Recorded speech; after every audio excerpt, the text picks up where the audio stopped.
여러분은 혹시 자식은 품 안의 자식이라는 말을 믿으시나요?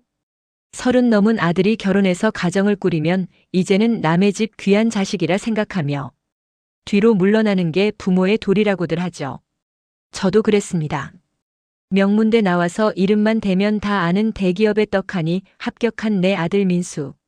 세상 부러울 것 없던 제 금쪽 같은 아들이 그 여자와 결혼한 후 영혼 없는 인형처럼 변해갈 줄은 꿈에도 몰랐습니다. 민수는 어릴 때부터 참 영특했습니다. 무뚝뚝한 남편 밑에서도 어쩜 그리 다정하던지 퇴근하는 저를 마중 나와 엄마 오늘도 고생 많았지?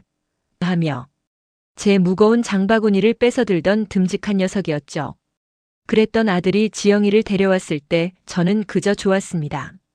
요즘 애들답지 않게 똑 부러지고 자기 주관 뚜렷한 모습이 우리 순한 민수 옆에서 내조를 잘해주겠거니 싶었거든요. 하지만 그건 제 착각이었습니다. 그 똑 부러진 성격이 서서히 제 아들의 숨통을 조여오는 올가미가 될 줄이야. 결혼하고 딱 3달이 지난 시점이었을 겁니다. 아들 얼굴을 못 본 지 1달이 다 되어 가기에 마음 먹고 반찬을 몇 가지 해서 아들 집을 찾아갔습니다. 현관문을 열고 나온 건 민수가 아니라 며느리 지영이었죠. 그런데 집 안 분위기가 이상했습니다. 한낮인데도 커튼이 빽빽하게 쳐져 있고 집안엔 묘하게 서늘한 공기만 감돌더군요. 어머니, 예고도 없이 오시면 어떡해요? 민수 씨 지금 방에서 쉬고 있어요. 요즘 회사 일로 정서적으로 많이 불안해서 외부 자극은 절대 받으면 안 된다고 제가 말씀드렸잖아요. 당황스러웠습니다. 어제까지만 해도 별일 없다고 했던 아들인데 갑자기 정서적 불안이라니요. 제가 방으로 들어가 보려 하자 지영이가 앞을 가로막았습니다. 지금 들어가시면 민수 씨 증상만 더 나빠져요. 어머니가 정말 아들을 생각하신다면 당분간 연락도 하지 마시고 찾아오지도 마세요. 이게 다 민수 씨를 위한 거예요. 며느리의 눈빛은 예전에 알던 그 예의 바른 눈빛이 아니었습니다. 마치 사냥감을 지키는 맹수처럼 살기가 느껴졌죠. 저는 할 말을 잃은 채 들고 간 반찬통만 지영이 손에 쥐어주고 쫓겨나듯 나왔습니다. 그런데 정말 소름 끼치는 일은 그 다음에 일어났습니다.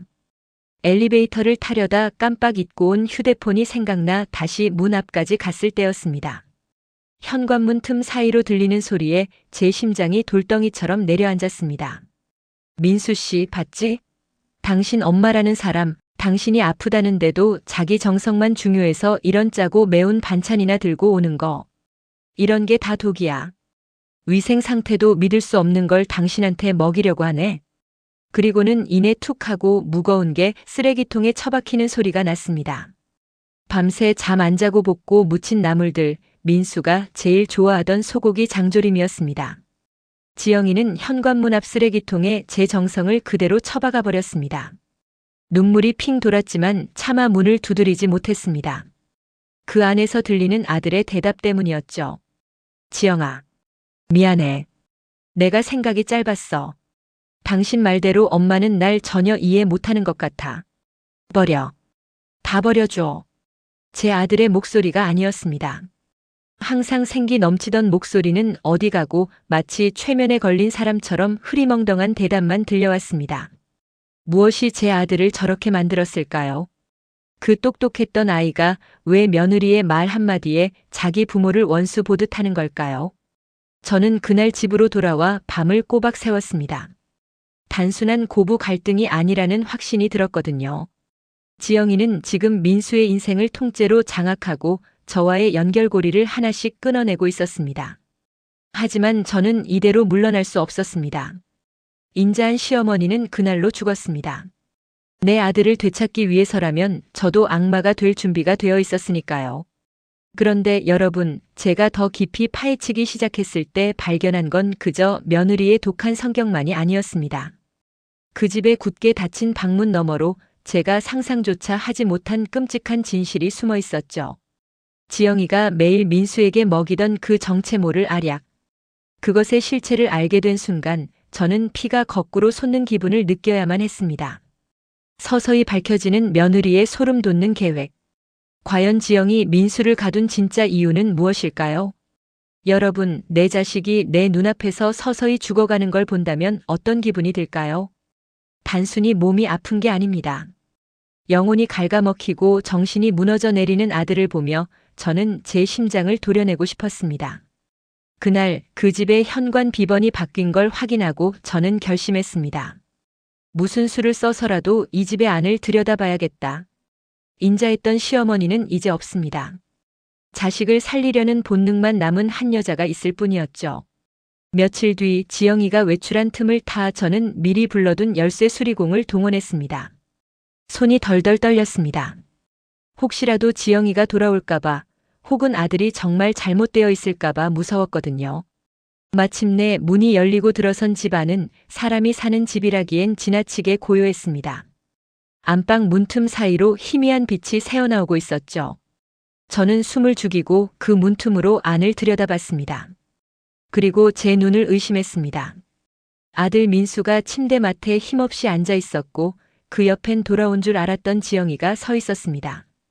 분명 나가는 걸 봤는데 뒷문으로 다시 들어온 모양이었죠. 민수 씨, 자꾸 헛소리하면 안 돼. 당신 지금 정신이 많이 아프잖아. 자, 이 약 먹어야 머리가 안 아파. 이거 안 먹으면 당신 또 미쳐서 나 때릴지도 몰라. 알겠지? 지영아, 나 진짜 아픈 거 맞아? 어제는 엄마 목소리가 들린 것 같았어. 아니, 환청이야. 어머니는 당신 버렸어. 당신이 정신병자라고 창피하다고 했단 말이야. 당신 곁엔 나밖에 없어. 자, 어서 삼켜. 지영은 파란색 알약을 아들의 입에 강제로 밀어 넣었습니다. 민수는 저항 한 번 못하고 그 약을 꿀꺽 삼켰죠. 약 기운이 도는지 이내 아들의 눈동자가 초점을 잃고 흐리멍덩해졌습니다. 지영은 그런 아들의 머리를 쓰다듬으며 소름 끼치게 웃더군요. 저는 입을 틀어막고 거실로 물러났습니다. 당장이라도 뛰쳐들어가 지영의 머리채를 잡고 싶었습니다. 하지만 지금은 때가 아니었습니다. 확실한 증거가 필요했죠. 지영이 다시 안방 욕실로 들어간 사이 저는 거실 책상 위에 놓인 두툼한 서류 봉투를 발견했습니다. 그 안을 확인한 순간 저는 자리에 주저앉을 뻔했습니다. 아들의 건강검진 결과표였습니다. 그런데 글씨가 조잡하게 덧칠해져 있더군요. 정상이어야 할 소결란에는 초기 치매 및 편집성 조현병이라는 문구가 정교하게 위조되어 있었습니다. 뿐만이 아니었습니다. 아들의 인감도장, 증권계좌 카드, 그리고 아파트명의 변경 서류까지 전부 지영의 손아귀에 들어가 있었죠. 지영은 멀쩡한 아들을 정신병자로 몰아세우며 경제적 권리를 박탈하고 있었습니다. 아들이 외부와 연락하지 못하게 휴대폰을 뺏고 약물로 정신을 혼미하게 만들어 가둔 것이었습니다. 제 아들 민수는 그저 순했던 죄밖에 없었습니다. 사랑하는 아내를 믿었고 아내가 해주는 말이 곧 세상의 진실이라고 믿었던 겁니다. 지영은 그 믿음을 악마처럼 이용했습니다. 당신은 아프니까 내가 다 해줄게라는 달콤한 말로 아들의 사지를 묶어버린 것이죠. 저는 서류들을 휴대폰으로 빠르게 촬영했습니다. 손가락이 분노로 파르르 떨려 사진이 자꾸 흔들렸지만 이를 악물고 버텼습니다. 이제야 모든 퍼즐이 맞춰졌습니다. 왜 아들이 나를 피했는지, 왜 저토록 수척해졌는지. 이건 결혼이 아니라 사육이었습니다. 그때 욕실 물소리가 멈췄습니다. 저는 서둘러 집을 빠져나왔습니다. 심장이 터질 듯이 뛰었습니다. 아무것도 모른 채 약 기운에 취해 잠들었을 아들 생각에 피눈물이 났습니다. 집으로 돌아오는 길 저는 더 이상 울지 않았습니다. 슬픔은 이미 단단한 증오로 변해 있었으니까요. 지영은 제 아들을 미친 사람으로 기록해 세상에서 지우려 했습니다. 하지만 그 기록을 지우고 지영의 목을 조를 사람은 바로 저입니다. 그런데 여러분, 지영의 악행은 여기서 끝이 아니었습니다. 아들을 가둬놓고 약을 먹이며 지영이 매주 목요일마다 향했던 그곳에서 지영이 만나는 의문의 남자를 보게 된 순간 저는 이 모든 비극이 계획된 범죄라는 것을 깨닫게 됩니다. 과연 지영이 아들을 죽음으로 몰아넣으면서까지 얻으려 했던 것은 무엇일까요? 그리고 지영의 가방 속에서 발견된 또 다른 약병의 정체는 무엇이었을까요? 여러분, 사람의 탈을 쓰고 어떻게 이런 일을 계획할 수 있을까요? 저는 그날 이후 제 인생에서 가장 길고도 잔인한 일주일을 보냈습니다. 아들을 가둬두고 약을 먹이던 며느리 지영이. 그 여자가 매주 목요일 오후 되면 마치 딴 사람처럼 화려하게 꾸미고 집을 나선다는 사실을 알아냈습니다. 흥신소 직원이 건네준 사진 속 지영이는 제 아들 앞에서의 그 가련한 표정은 온데간데 없더군요. 그 미소 뒤에 숨겨진 추악한 냄새를 따라 저는 직접 지옥의 문턱까지 발을 들였습니다. 지영이가 도착한 곳은 도시의 화려함과는 동떨어진 재개발 지역의 어느 낡고 허름한 빌라였습니다. 금방이라도 무너질 듯한 그 외벽 사이로 지영이가 익숙하게 들어갔습니다. 저는 숨을 죽이고 그 뒤를 쫓았죠. 복도 끝 방에서 나직한 남자의 웃음소리가 새어나왔습니다. 문틈 사이로 보인 광경에 저는 그만 제 입을 틀어막고 말았습니다. 오늘도 그 멍청한 놈 약 먹여서 재우고 온 거야? 당연하지. 이제는 의심도 안 해. 내가 주는 건 보약인 줄 알고 넙죽넙죽 잘도 받아먹어. 그 인간 눈동자 풀려 있는 거 보면 가끔 진짜 미친놈 같아서 웃겨 죽겠어.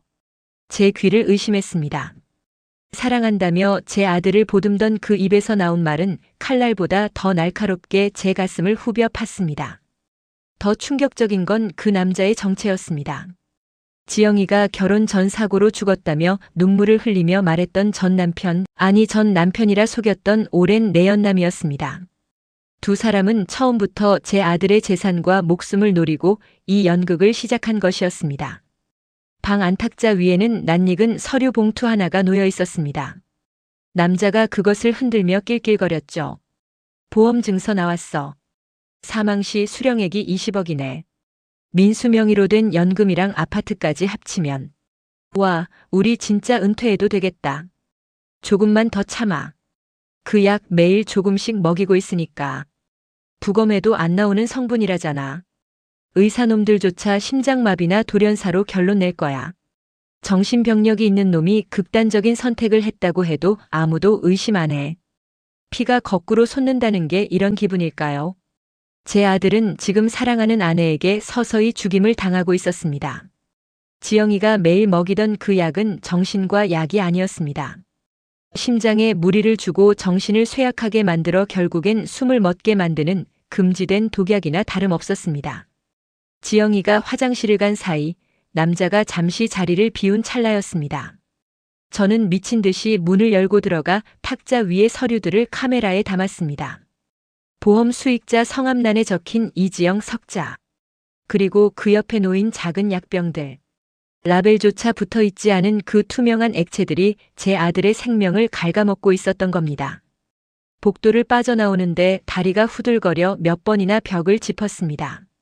분노보다 무서운 건 아들에게 남은 시간이 얼마 없을지도 모른다는 공포였습니다. 집으로 돌아오는 길 저는 핸들을 잡은 손을 피가 통하지 않을 정도로 꽉 쥐었습니다. 내 아들을 건드린 데가 그 여자가 생각하는 그 어떤 지옥보다 더 처참한 결말을 보여주겠다고 맹세했습니다. 인자한 시어머니로서의 삶은 그 빌라 복도에서 이미 끝났습니다. 이제 남은 건 제 새끼를 죽이려 한 포식자를 물어뜯을 어미 늑대의 본능뿐이었습니다. 여러분, 다음 목요일은 지영이의 화려한 외출날이 아닙니다. 그 여자의 가식적인 가면이 조각조각 부서지는 날이 될 겁니다. 제가 준비한 마지막 카드는 지영이가 상상도 못할 곳에서 터질 테니까요. 그런데 그날 저녁 집으로 돌아온 지영이가 제게 전화를 걸어왔습니다. 평소와 달리 너무나 다정하고 쾌활한 목소리로요. 어머니 민수 씨가 상태가 너무 안 좋아서요. 내일 강제로라도 병원에 입원시켜야 할 것 같아요. 마음의 준비 좀 하셔야겠어요. 병원 입원을 빌미로 아들을 영원히 제거하려는 지영의 마지막 승부수. 그리고 그 현장을 덮치는 영숙의 처절한 응징. 여러분, 살면서 단 한 번이라도 누군가를 죽이고 싶을 만큼 증오해 본 적 있으신가요? 저는 그날 제 안의 모든 인내심이 타버리고 오직 짐승 같은 본능만 남는 것을 느꼈습니다. 지영은 치밀했습니다. 아들의 정신을 흐려놓고 아들을 영원히 세상과 격리하려는 마지막 단계. 바로 사설 정신병원 강제 입원 날이 밝았으니까요. 하지만 지영은 몰랐을 겁니다. 그녀가 짠 완벽한 시나리오의 주인공이 오늘만큼은 제가 될 거라는 사실을 말이죠. 아들 집 앞 복도에는 이미 사설 구급대원들과 검은 옷을 입은 남자들이 대기하고 있었습니다. 지영은 그 사이에서 가증스럽게 눈물을 찍어내며 연기를 하고 있었죠. 선생님들, 저희 남편 좀 잘 부탁드려요. 갑자기 발작을 일으켜서 저를 때리려고까지 하니까 너무 무서워서 어쩔 수가 없네요. 그때였습니다. 제가 경찰들과 흥신소에서 확보한 진짜 의료진들을 대동하고 엘리베이터에서 내렸습니다. 제 등장을 전혀 예상치 못한 지영의 눈동자가 심하게 흔들렸습니다. 어머니, 여긴 왜 오신 거예요? 민수 씨 지금 위험해요. 얼른 비키세요. 위험한 건 내 아들이 아니라 너겠지. 이 사기꾼 같은 년아. 지영은 즉시 태세를 전환했습니다. 경찰들 앞에서 머리를 쥐어뜯으며 소리를 지르더군요. 경찰관님, 저 할머니 좀 보세요. 아들이 정신병 걸리니까 충격받아서 노망이 난 거예요. 저희 모함하려고 지금 사람들을 끌고 온 거라고요. 하지만 저는 대꾸할 가치도 느끼지 못했습니다. 저는 지영의 어깨에 매어있던 명품 가방을 낚아채 바닥에 쏟아버렸습니다. 화장품과 소지품들 사이로 라벨 없는 투명한 약병들이 복도 바닥을 굴렀습니다. 그리고 저는 외도 현장에서 녹음한 펜 녹음기의 재생 버튼을 눌렀습니다. 그 약 매일 조금씩 먹이고 있으니까. 부검해도 안 나오는 성분이라잖아. 20억 나오면 우리 은퇴하자. 복도에 정적이 흘렀습니다. 구급대원들도 경찰들도 그리고 약 기운에 취해 비틀거리며 현관문을 나오던 아들. 민수도 그 목소리를 들었습니다. 초점 없던 민수의 눈에 서서히 생기가 돌아오기 시작했습니다. 아니, 그건 생기가 아니라 배신감으로 가득 찬 불꽃이었습니다. 민수는 떨리는 손으로 바닥에 떨어진 약병과 지영을 번갈아 보더니 짐승 같은 괴성을 지르며 지영에게 달려들었습니다. 내가 어떻게 나한테 이래? 내가 널 어떻게 믿었는데? 지영아, 말해봐, 이게 다 사실이야. 민수는 지영의 어깨를 붙잡고 오열하며 무너져 내렸습니다. 그 모습을 지켜보던 제 심장은 이미 갈갈이 찢겨나갔습니다. 저는 기가 차서 멍하니 서 있는 지영의 앞으로 다가갔습니다. 그리고 제 평생 단 한 번도 해본 적 없는 힘을 실어 그녀의 뺨을 세차게 내리쳤습니다. 짐승만도 못한 년. 내 아들 피눈물 흘리게 한 데가 내가 지옥 끝까지 쫓아가서라도 받게 해줄 거야. 내가 먹인 그 약, 내가 흘리게 한 눈물. 한 방울도 빠짐없이 내가 다 마시게 해주마. 지영과 뒤늦게 나타난 상간남은 현행범으로 경찰에 체포되었습니다. 수갑이 채워지는 순간에도 지영은 저를 향해 저주를 퍼부었지만 저는 더 이상 무섭지 않았습니다. 제 품에 안겨 어린아이처럼 우는 아들의 떨림을 느꼈기 때문입니다. 여러분, 악마는 멀리 있지 않았습니다. 가장 가까운 곳에서 사랑이라는 탈을 쓰고 제 아들의 영혼을 갉아먹고 있었죠. 현장은 아수라장이 되었지만 제 마음은 오히려 차갑게 식어갔습니다. 이제 전쟁은 끝났고 남은 건 무너진 내 아들을 다시 일으켜 세우는 일뿐이었습니다. 하지만 아들을 망가뜨린 약물의 부작용과 마음의 상처는 생각보다 깊었습니다.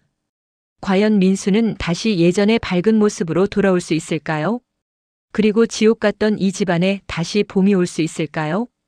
여러분, 죽음보다 깊은 겨울이 지나면 반드시 봄이 온다는 말을 믿으시나요? 제 아들 민수의 인생에 불어닥쳤던 그 잔혹한 눈보라는 수많은 상처를 남기고서야 겨우 잦아들었습니다. 지영과 그 상간남은 살인 예비 및 특수사기 혐의로 무거운 법의 심판을 받게 되었습니다. 수갑을 차고 끌려가면서도 억울하다 소리치던 그 여자의 뒷모습을 보며 저는 비로소 30년 묵은 체증이 내려가는 기분이었습니다. 하지만 진짜 전쟁은 그날부터 시작이었죠. 약물에 중독되고 마음이 조각난 내 아들을 다시 사람으로 만드는 일말입니다. 민수는 한동안 아무 말도 하지 못했습니다. 약물 부작용으로 손을 떨었고 문소리만 나도 지영이가 온 것 같다며 구석으로 숨어들었죠. 제일 가슴 아팠던 건 아들의 자책이었습니다. 엄마, 내가 바보 같아서 엄마 마음 아프게 했어. 나 같은 놈은 살 가치도 없어. 라며 울던 아들. 저는 그런 아들을 매일 품에 안고 밥을 지어 먹였습니다. 민수야, 내 잘못이 아니야. 내가 너무 착하고 따뜻해서 그 악마 같은 년이 널 이용한 것뿐이야. 엄마는 한 번도 널 원망한 적 없다. 살아 돌아와줘서 그저 고마울 뿐이야. 저는 아들의 방에 햇볕이 잘 들도록 커튼을 걷어내고 지영의 흔적이 남은 가구들을 전부 내다버렸습니다. 독한 약 기운을 빼내기 위해 함께 산책을 하고 아들이 좋아하던 소고기 장조림을 다시 식탁에 올렸습니다. 지극정성이 통했을까요? 희뿌옇던 아들의 눈동자에 조금씩 생기가 돌기 시작했습니다. 그렇게 꼬박 1년이라는 시간이 흘렀습니다. 상처가 아문 자리에는 새살이 돋는 법이죠. 민수는 다시 세상 밖으로 나왔습니다. 직장도 다시 구하고 예전에 명석했던 모습으로 차근차근 돌아왔습니다. 그리고 그런 아들 곁에 기적처럼 새로운 인연이 찾아왔습니다. 대학 시절 민수를 짝사랑했다던 동창 수진이었습니다. 수진이는 민수의 아픈 과거를 다 알면서도 묵묵히 곁을 지켜주었습니다. 어머니, 민수 씨 오늘 컨디션 너무 좋아요. 저희 주말에 근교로 드라이브 다녀와도 될까요? 제가 맛있는 거 사줄게요. 아유, 수진 양. 고마워요. 우리 민수 잘 부탁해. 다녀와서 저녁 먹으러 들르렴. 이제 제 집 현관 비번은 아들과 저, 그리고 우리 수진 양만 아는 행복의 암호가 되었습니다. 누군가를 감시하기 위해서가 아니라 서로를 보듬기 위해 문을 열죠. 비 온 뒤에 땅이 굳는다는 말, 정말 틀린 게 하나 없더군요. 이제야 우리 아들 얼굴에 진짜 꽃이 피었습니다. 요즘 저와 민수는 주말마다 지역 복지관에서 봉사활동을 다닙니다. 우리처럼 마음의 상처를 입은 사람들에게 따뜻한 밥 한 끼를 대접하죠. 아들은 말합니다. 엄마, 내가 지옥에 가보니까 알겠더라고. 누군가 내 손을 잡아주는 게 얼마나 큰 구원인지. 그 말을 하는 아들의 옆모습이 어찌나 대견하고 늠름한지 모릅니다. 여러분, 혹시 지금 말 못할 가족 문제로 지옥 같은 시간을 보내고 계신가요? 믿었던 사람에게 배신당하고 자식 문제로 가슴을 치며 울고 계신가요? 포기하지 마세요. 어미의 사랑은 세상 그 어떤 악마의 설계보다 강합니다. 독하게 마음먹고 자식을 지키세요. 그러면 반드시 그 끝에는 웃을 날이 올 겁니다. 제 아들의 가죽 가방에는 이제 영수증이나 약병 대신 수진이와 찍은 활짝 웃는 사진이 들어있습니다. 지영이가 남긴 상처는 흉터로 남겠지만 그 흉터는 우리가 이겨냈다는 훈장이기도 하니까요.